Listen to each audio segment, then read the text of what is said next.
Desafío. Qué tremendo, ¿eh? Desafío. Dios nos viene hablando, nos viene ministrando en este tiempo. Evidentemente nos va orientando hacia este año maravilloso que tenemos con grandes desafíos. Por eso cuando se me da la oportunidad de poder estar aquí delante de ustedes, le pedí al Señor que me muestre qué debía compartirles.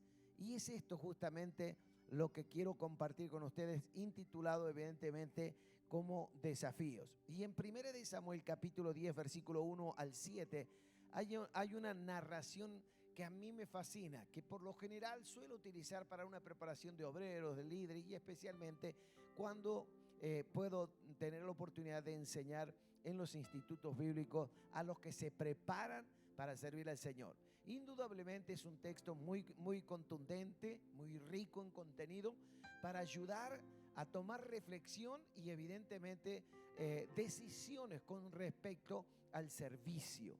Y por eso justamente este es el texto que vamos a utilizar allí en 1 de Samuel capítulo 10 del versículo 1 en adelante.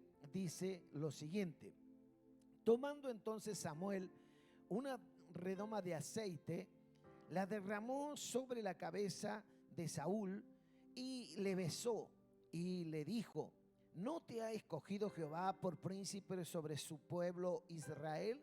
Hoy, después que te hayas apartado de mí, hallarás 2 hombres junto al sepulcro de Raquel, en el territorio de Benjamín, en Selsa, los cuales te dirán: las asnas que habías ido a buscar se han hallado. Tu padre ha dejado de inquietarse por las asnas y está afligido por vosotros, diciendo: ¿qué haré acerca de mi hijo?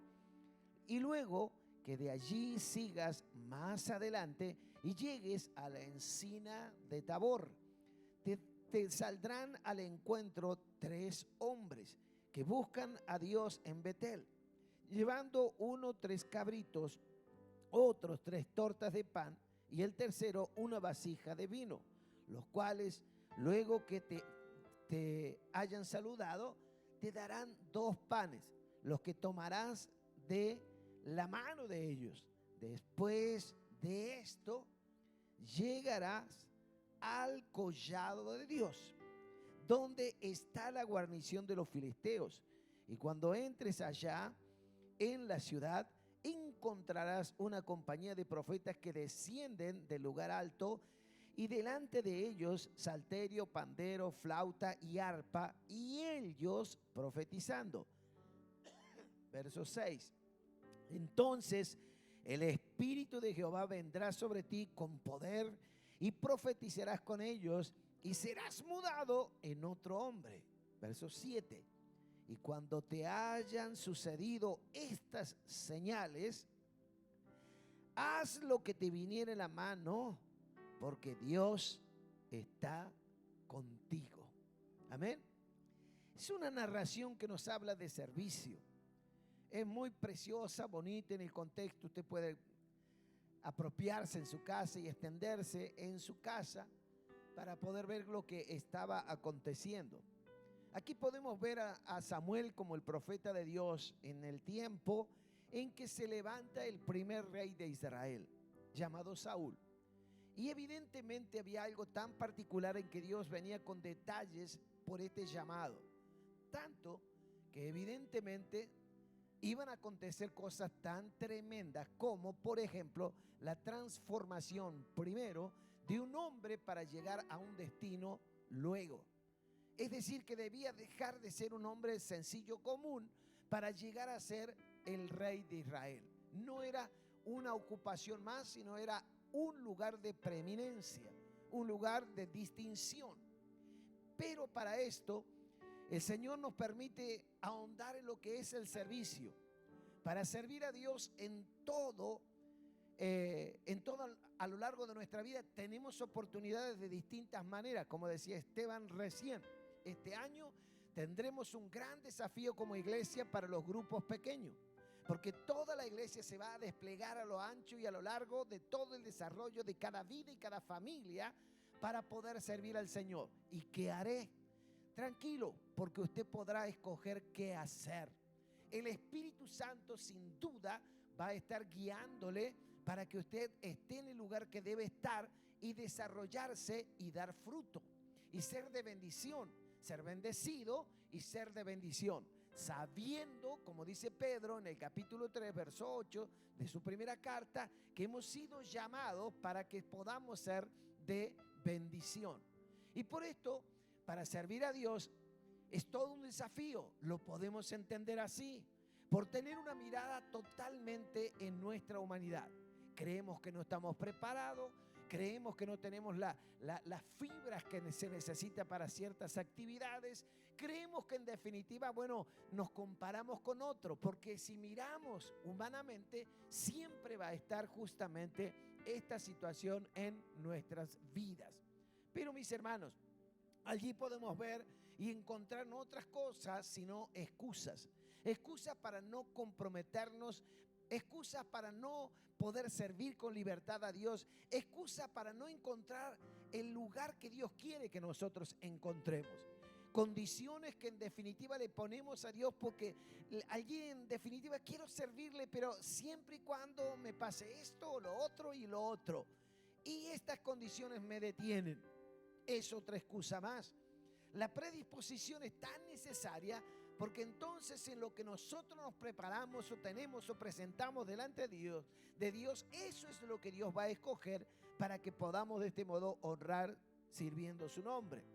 Ahora, también hay falta de fe, porque si nos miramos a nosotros mismos, evidentemente vamos a creer de que no somos capaces.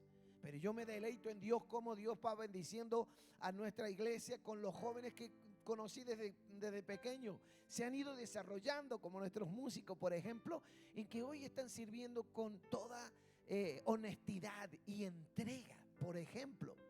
Jóvenes que hoy están tomando protagonismo en la vida propia de la iglesia, y esto nos habla de fe y no falta de fe. Pero hay muchos que en definitiva allí no creen de que no pueden hacer esto o lo otro. Pero mis hermanos, el compromiso es tan importante como el llamado. El llamado tiene que ir acompañado con una responsabilidad tal que si yo me comprometo, debo cumplir. Y no es porque nosotros en definitiva estemos buscando una salida para escaparnos de la voluntad del Señor, porque vemos en la palabra de Dios que Dios nos ha asignado en el momento de nuestro nacimiento un propósito, y el propósito se debe cumplir. No estamos viviendo porque sí, hay un propósito que Dios tiene con cada uno de nosotros y debe cumplirse. Por eso es que justamente tenemos que comprometernos y ser responsables en nuestro compromiso. El grupo pequeño que puedo llegar a liderar, si puedo llegar a ser parte, me comprometo, pero tiene que haber una responsabilidad. No podemos estar fallándole. Si usted se va a presentar a un trabajo, por ejemplo, le puedo asegurar de que usted tiene que comprometerse, pero a su vez ser responsable, no llegar tarde, no faltar cuando se le ocurre, no tomar algunas excusas y decirle luego al patrón, estaba cansado, por eso no vine, me quedé a dormir una hora más. Le puedo asegurar que le va a decir el patrón, pase por la oficina, dígale a la secretaria que ya estamos liberándonos de usted, por no decirle que le he hecho, lo voy a echar. Hermanos, si en el trabajo nosotros respondemos, ¿cuánto más en el trabajo del reino de Dios? Dios está esperando que nosotros podamos ser tan responsables como que existimos, una realidad que Dios está esperando de cada uno de los hijos del Señor. Lo que podemos ver tristemente, que a lo largo de la vida de la iglesia hemos visto muchos hermanos, mucha gente que se ha hecho cristiana, que tienen la fe bien puesta en Cristo, pero a su vez no son responsables. Y entonces ensucian su vida porque no hay responsabilidad.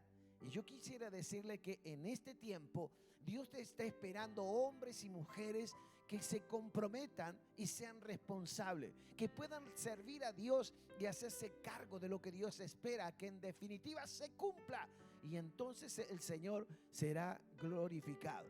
Ahora, para que esto tenga una buena cabida en nuestra vida, en cada una de nuestras vidas, la obediencia es el camino para hacer desembarcar la voluntad de Dios.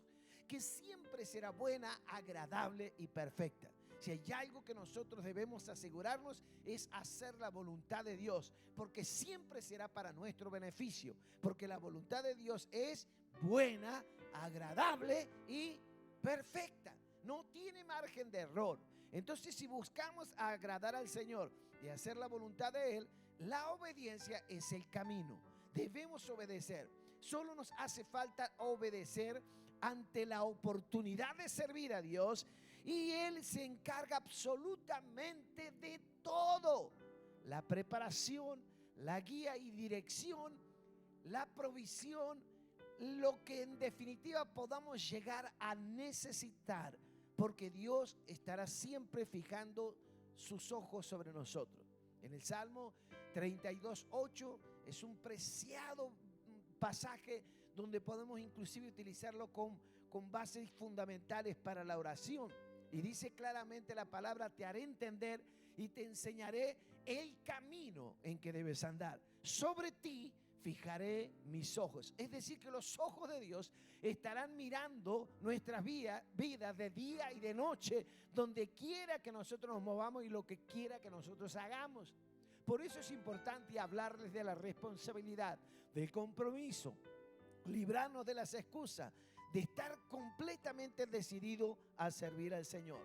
Por eso en este pasaje podemos ver pasos fundamentales para servir al Señor.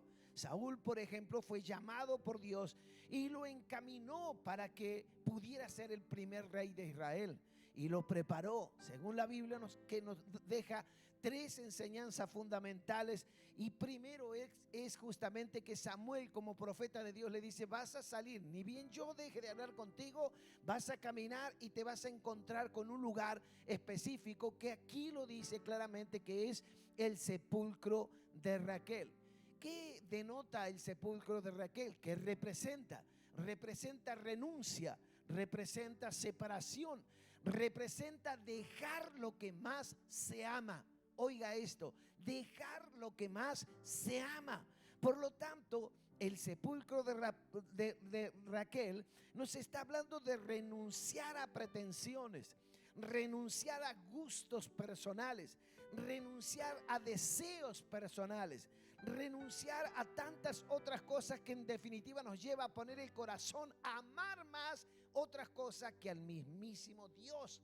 Cuando la palabra del Señor nos habla y nos dice claramente: amarás al Señor tu Dios con toda la mente, con todo el corazón, con toda tu fuerza, con toda tu alma.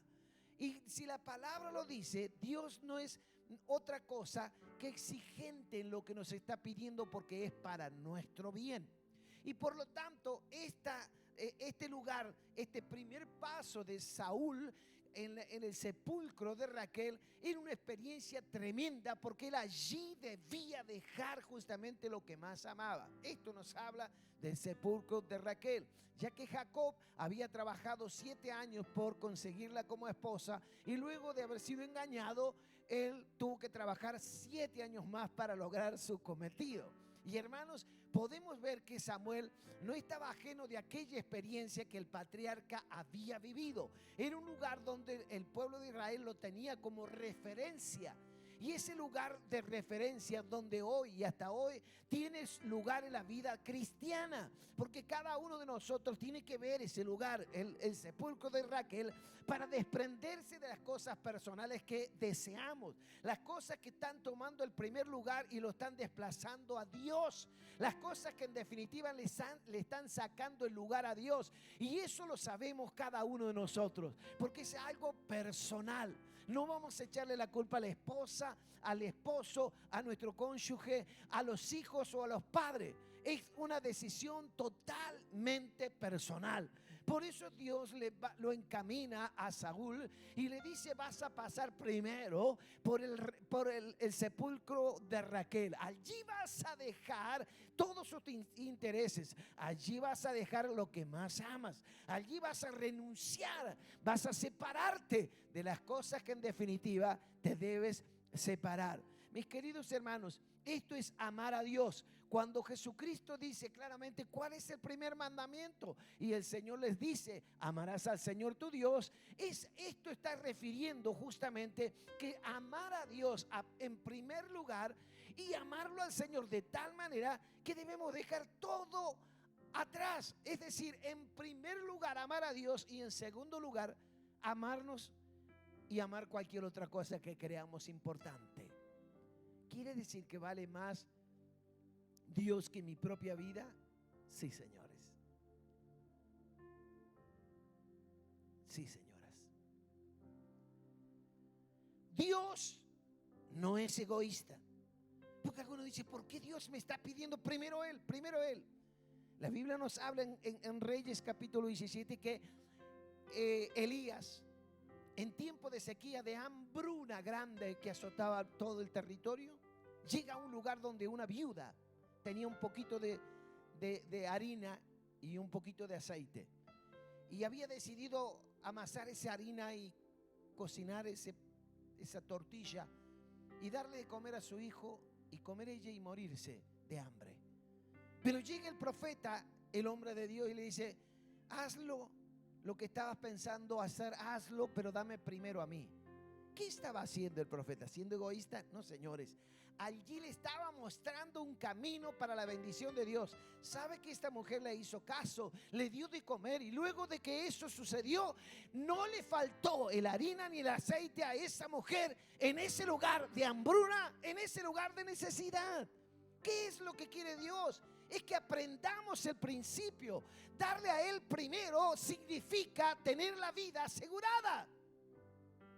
Darle a Él primero significa, hermanos, una definición de nuestros conceptos de vida y poder honrar su santo y bendito nombre.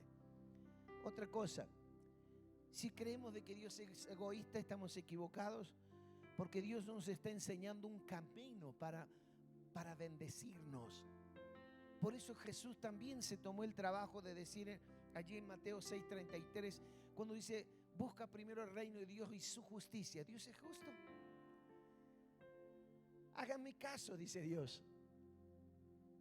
Busca primero el reino de Dios y su justicia y todo lo demás, no algunas cosas, todo lo demás te será añadido.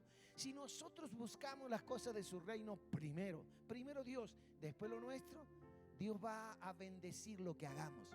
En el tiempo que tengamos o podamos, allí Dios va a bendecir, porque Dios no es deudor de nadie. ¿Cuántos creen eso? Dios no se deja ganar. Dios nos da la oportunidad para desarrollarnos y crecer.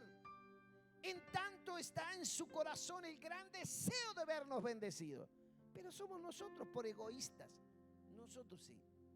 Por no quedarnos en el sepulcro de Raquel, por no pasar voluntariamente por el sepulcro de Raquel.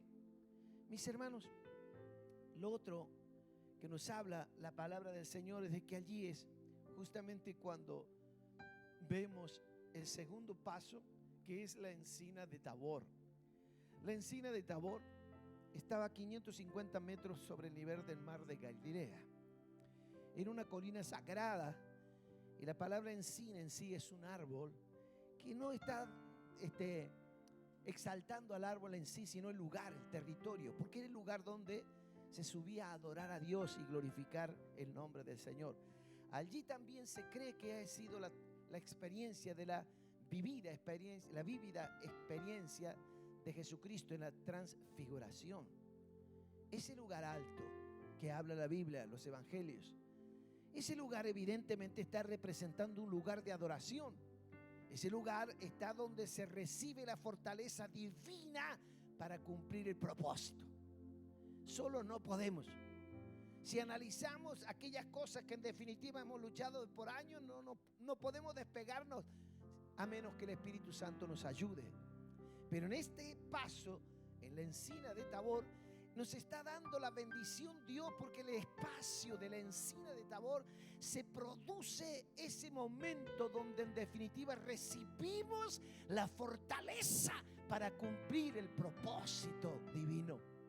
para cumplir el propósito de Dios. Por eso Dios le dice a Saúl: pasa por el sepulcro de Raquel, luego pasa por la encina de Tabor. Allí es justamente cuando se da un paso más de la experiencia íntima con Dios, la experiencia espiritual que necesitamos, la vida espiritual sustentable, la vida espiritual sustentada por Él.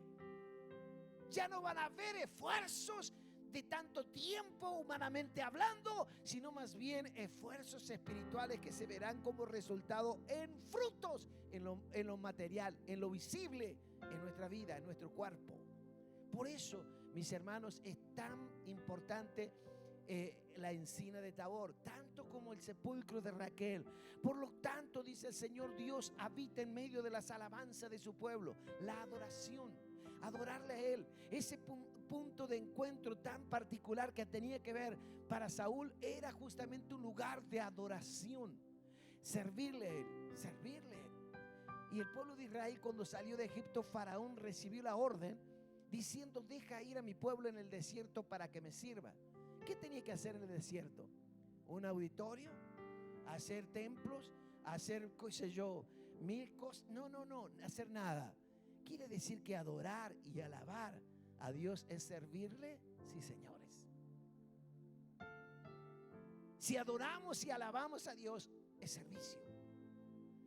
Simplemente disponer el corazón y de corazón adorarle y alabarle, a Dios le agrada. Yo, dice, estoy en medio de la alabanza de mi pueblo. ¿Sabe una cosa más? Que cuando Jesús estaba en aquel pozo, le hicieron una pregunta a la mujer diciéndole claramente: ¿cómo hay que adorar a Dios? Y sabe que la respuesta del Señor fue que al Padre hay que adorarlo en espíritu y en verdad.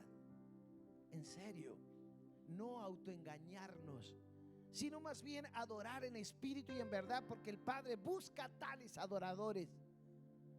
Entonces, cuando venimos a adorarle al Señor y cuando alabamos a Dios en lo privado y en lo personal, es Dios honrado por nuestras vidas, por nuestros labios. Nuestra vida, nuestro corazón, nuestros labios se transforman en el verdadero altar de Dios para que su nombre sea glorificado. Mis hermanos, es precisamente aquí en donde nos ponemos a cuenta con el Señor, en la encina de Tabor. Es precisamente en este lugar donde se pasa por alto tantos defectos, tantos problemas, tantos pecados. Es allí donde nos ponemos a cuenta, donde Dios nos invita y nos dice: venid y estemos a cuenta. Si tus pecados fueren como la grana, como la blanca lana, serán emblanquecidos. Pero venid, ¿dónde? Pasaste por el sepulcro de Raquel, estás en la encina de Tabor. Es allí donde recibo la fortaleza. Me libero de aquellas cosas que me tienen en prisión, malos hábitos, adicciones, mala conducta, malas expresiones, palabras deshonestas, actitudes y actos que a Dios no le agrada. Es allí donde recibo fuerza para imponerme y avanzar en la encina de Tabor. Pero el tercer paso es justamente el collado de Dios. Era un lugar de preparación. Saúl tenía que pasar por estos dos pasos, pero el tercero no era de menor responsabilidad, sino al contrario. Allí eran los tres pasos que Dios le estaba mostrando que él debía pasar. El collado de Dios era un lugar de preparación, era un lugar de seminarios de los profetas en aquel tiempo, donde el pueblo filisteo respetaba y no se venía contra los profetas y los hijos de los profetas que estaban en el lugar adorando a Dios y preparándose para honrar al Señor. Aquí nos habla evidentemente de que era un lugar para aprender a servir a Dios. Ese era el lugar donde se aprendía a servir a Dios. Y podemos ver entre nosotros cuántos paseos Dios nos hace vivir para llegar a servirlo mejor, con excelencia. Mis queridos hermanos, esto representa un lugar de cambio. El collado de Dios representa un lugar de transformación. El collado de Dios representa las experiencias sobrenaturales que necesitamos. Necesitamos sobrenaturalmente vivir a Dios obrando en el matrimonio, en la vida de los hijos, en la economía, en la salud. Diagnósticos irreversibles en el collado de Dios serán justamente enfrentados por la viva presencia del Espíritu de Dios. Porque ¿qué sucedió allí? Según el verso 6, nos habla claramente y dice claramente la palabra: entonces el Espíritu de Dios vendrá sobre ti, vendrá sobre ti, vendrá sobre ti con poder. Poder para desactivar toda artimaña del diablo, de la carne. Poder para romper ligaduras de maldad. Poder para levantar nuestras vidas, aun cuando creemos que nadie nos puede auxiliar. Poder para liberar nuestro matrimonio de situaciones que nos llevan derechito a una separación y aún más al divorcio. Poder para levantar a los hijos que están en mala conducta, malos hábitos y en adicciones. Poder para romper las estrategias del diablo en cuanto a la salud. Poder para vencer las enfermedades que se han querido arraigar en nuestras vidas. Entonces, dice, entonces, si pasaste por el sepulcro de Raquel, si pasaste por la encina de Tabor y haces caso para estar allí en el collado de Dios, entonces el Espíritu de Jehová vendrá sobre ti con poder. ¿Y qué va a pasar? Será mudado en otro hombre, será cambiado en otra persona, se producirá transformación, cambio. No seremos los mismos. Y entonces vamos a descubrir que servir a Dios es lo mejor que podemos hacer en la vida. No servirnos a nosotros mismos. Yo por 47 años llevo sirviéndolo a Él y es lo mejor que me pasa. En estos días estaba orando, preparándome en este tema para compartir con ustedes. Y una de las cosas que le decía al Señor: he pasado muchas cosas feas y tristes que no las entendí, que discutí contigo, pero no me arrepiento. No me arrepiento. Porque mis hijos, porque mi familia, porque mis nueras, mis yernos, mis nietos, estamos todos alineados para llegar a aquel momento cuando Él venga a buscar a su iglesia y nos diga: sube acá, o vamos. Toda la familia Villarreal al cielo. La flauta, todos no quieren que suba. ¿Tan serios? Yo quiero que usted suba. Va más de 20 años que estamos aquí en esta ciudad y no me quiero ir solo. Analí, desde aquel entonces, cuando llegué en el 2003, no predicaba así. No me quiero ir solo.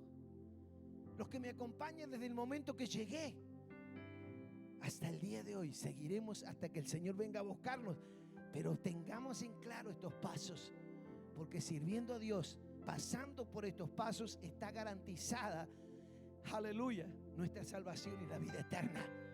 Porque entonces vendrá el Espíritu Santo sobre nosotros, se manifestará su poder y nos dará la capacidad que no tenemos, nos dará todo lo que necesitamos para llegar a ser aprobados, para que la voz del amado pueda decir: siervo bueno, fiel, en lo poco fuiste fiel, ahora entra al gozo de tu Señor. Hermanos, Saúl debía ser preparado, debía ser transformado, debía vivir la experiencia de un cambio de raíz por el Espíritu Santo.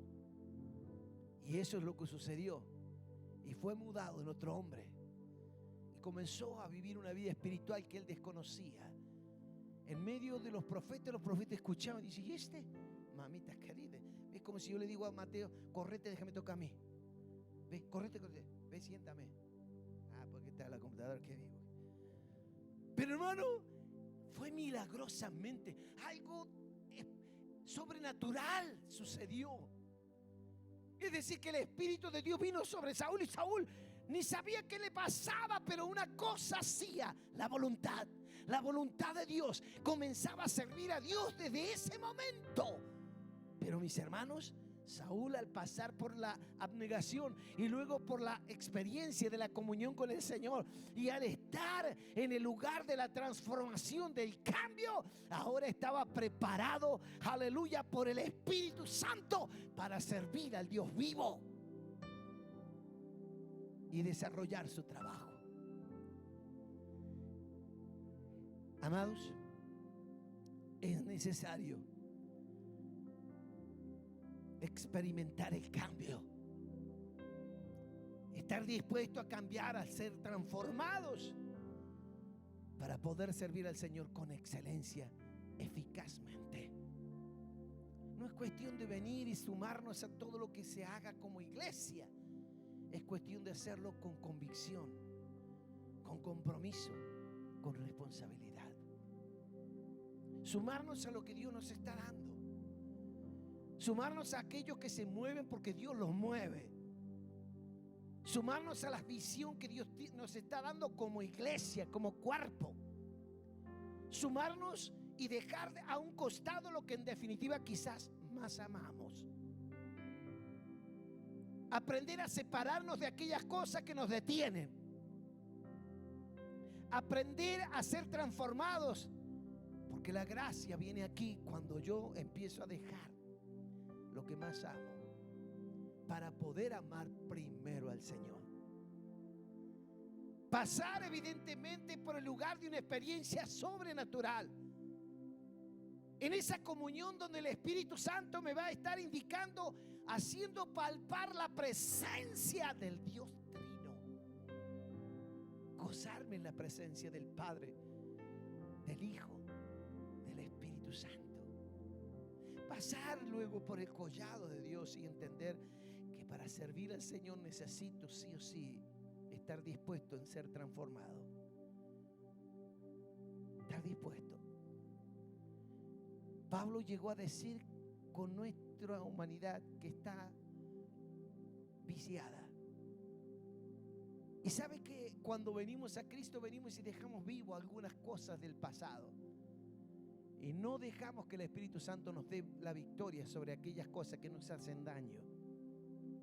Y Dios quiere que nosotros seamos totalmente libres para poder servirle al Señor. Mis hermanos, para ir terminando, el desafío es estar dispuesto a servir al Señor. Es estar dispuesto en todo lo que Él demande, libre de cuestionamiento, de excusas,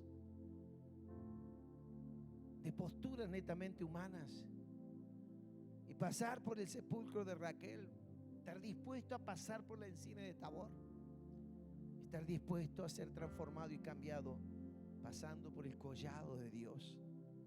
Mis hermanos, cuando Jesucristo clarificaba a los discípulos con respecto al servicio, dijo claramente: el que me sirve, mi Padre le honrará. Ser honrado por Dios, oh mamita querida, tremendo. ¿Quién es usted? ¿Quién soy yo? Para que el Dios creador del universo nos mire con semejante valor. Para que esto ocurra, necesitamos estar dispuestos a ser transformados, a ser cambiados. Y es entonces cuando veremos la gloria del Señor sobre nuestras vidas. Mi pregunta: ¿cuántos están dispuestos a servir al Señor? Mi segunda pregunta: ¿cuánto estamos dispuestos? Podemos estar dispuestos todos los que estamos aquí, pero ¿cuánto? Dios no quiere que lo sigamos sirviendo en mediocridad, porque Dios no es mediocre. Dios es excelente en todos los sentidos. ¿Estamos dispuestos a ser transformados? Somos honestos de tal manera que reconocemos de que necesitamos un cambio. Mis hermanos, yo le pido en esta hora que pueda ponerse de pie y pueda decirle al Señor: Señor, estoy dispuesto. Yo no quiero servirte como lo vine haciendo hasta hoy. Tenemos un desafío para este 2023. Y este es el mejor golpe que podemos dar. Decirnos basta a nosotros mismos. Pasando por el sepulcro de Raquel. Este es el mejor golpe que podemos dar para estar dispuestos a esa transformación. Y luego comenzar al otro paso, que es la encina de Tabor. Dispuestos a adorar, dispuestos a ser transformados, dispuestos a vivir experiencias espirituales que enriquezcan nuestra vida y que bendicen a tantos otros como consecuencia de nuestra influencia de vida espiritual. Estar dispuesto a pasar por el collado de Dios y recibir la intervención de su Espíritu con poder y gran gloria, para que Él nos dé una mente nueva, un corazón nuevo, ser transformados por completo, porque es entonces cuando el Espíritu Santo va a venir, nos va a preparar de tal manera que luego vamos a servir. Claro que sí, porque estamos dispuestos, pero con excelencia, para gloria de Dios. Cierre sus ojos y dígale: Señor, estoy dispuesto, Señor. Estoy dispuesto, Señor. Estoy dispuesto. Estoy dispuesto, Señor. Ayúdame. Ayúdame, que Él vea su actitud.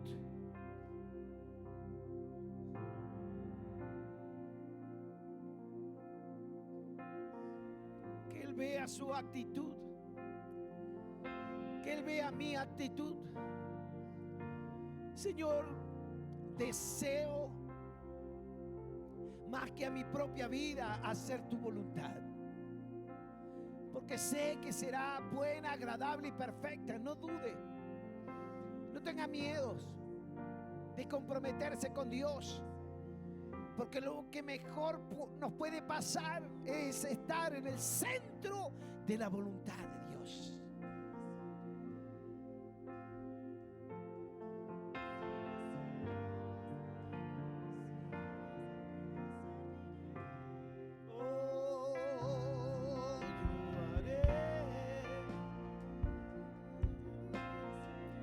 Sí, Señor, si algo voluntario, si haga una actitud voluntaria, nadie va a estar obligándote, es una decisión.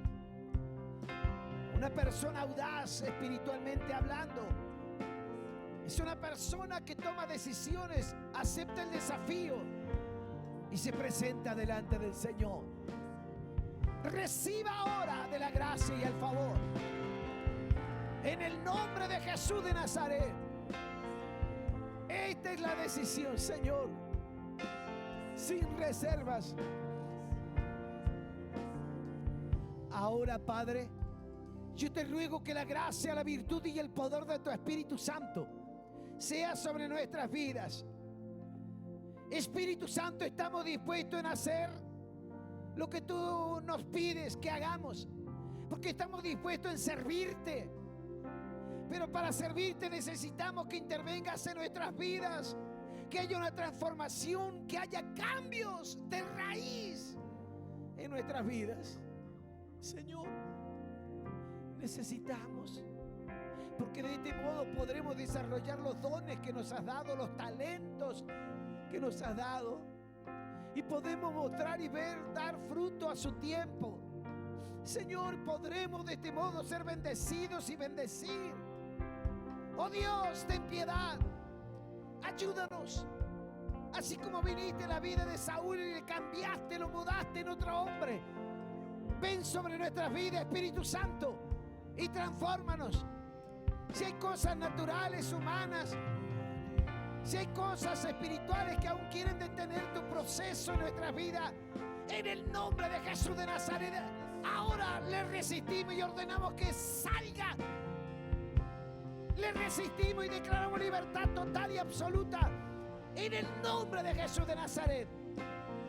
Tendremos libertad para ejercer los dones. Tendremos libertad para ejercer los talentos. Oh Dios, tendremos libertad. Aleluya. Espíritu Santo, ven sobre nosotros. Ven con poder. Múdanos, cámbianos, transfórmanos. En el nombre de Jesús de Nazaret. Las inhibiciones, las limitaciones, ahora desaparecen en el nombre de Jesús. Oh, porque hay una decisión, hay una decisión, hay una decisión. Oh, sí, Señor. Oh, oh, Espíritu de Dios, sigue fluyendo, sigue fluyendo, sigue fluyendo, sigue fluyendo. Deje que el Espíritu de Dios intervenga sobre su vida.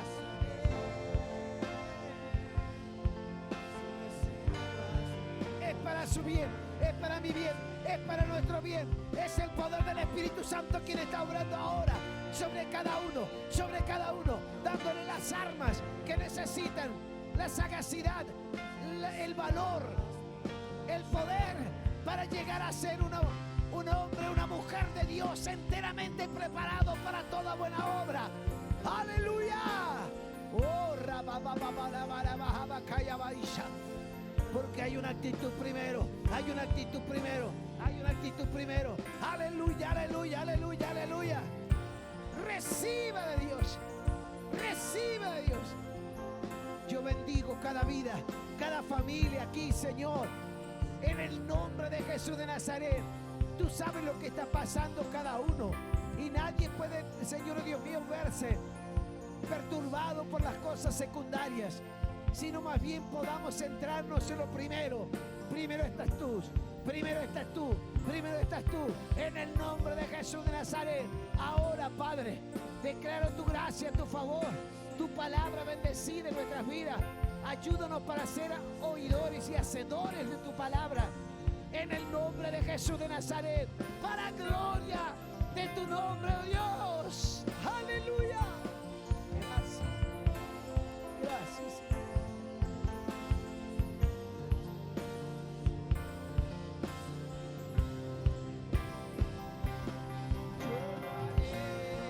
Aleluya.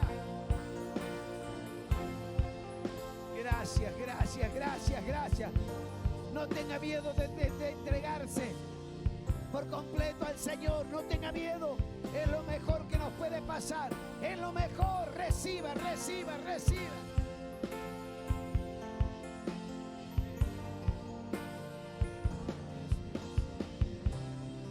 La palabra nos ha desafiado en esta noche. Amada iglesia, sentí en mi corazón de poder decirle al Señor: aquí estoy. Esta mañana el Señor desafió a la iglesia y fue tremendo. Vivimos algo especial, pero ahora el Señor cargaba mi corazón ahí mientras estaba sentado. Y quiero abrirle mi corazón. Sabe que por mucho tiempo le dije no al Señor por mi timidez.